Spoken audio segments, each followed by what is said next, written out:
بسم اللہ الرحمن الرحیم۔ السلام علیکم۔ آج میں اللہ کے محبوب ہمارے پیارے نبی آخر زماں حضرت محمد صلی اللہ علیہ وسلم کی پیدائش کے بارے بتاؤں گا۔ ایک دفعہ صحابہ کرام نے آپ صلی اللہ علیہ وسلم سے عرض کی کہ اے اللہ کے نبی، اپنے بارے ہمیں بتائیے تاکہ آپ صلی اللہ علیہ وسلم کی ولادت کا واقعہ ہم سن سکیں۔ آپ صلی اللہ علیہ وسلم نے ارشاد فرمایا، میں اپنے باپ ابراہیم کی دعا ہوں۔ میری پیدائش سے پہلے میری والدہ محترمہ کو بھوک اور پیاس محسوس نہیں ہوتی تھی۔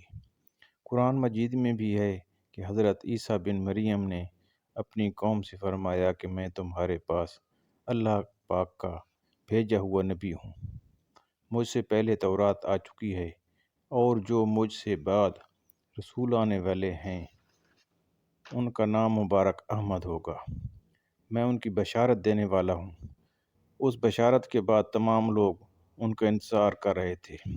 آپ صلی اللہ علیہ وسلم کے والد محترم حضرت عبداللہ آپ صلی اللہ علیہ وسلم کی پیدائش سے پہلے وفات پا چکے تھے۔ یہ بھی ایک نشانی تھی۔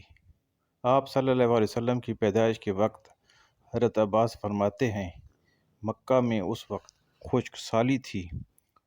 جوں ہی آپ صلی اللہ علیہ وسلم کی پیدائش کا وقت قریب آیا، بارشیں ہونے لگیں، ہر طرف ہریالی، سبزہ ہی سبزہ نظر آنے لگا، درخت پھلوں سے بھر گئے۔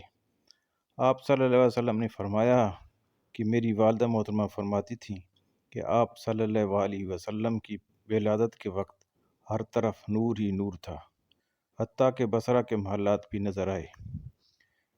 آپ صلی اللہ علیہ وسلم کی پیدائش 12 ربیع الاول صبح فجر طلوع سے قبل پیر کے دن ہوئی۔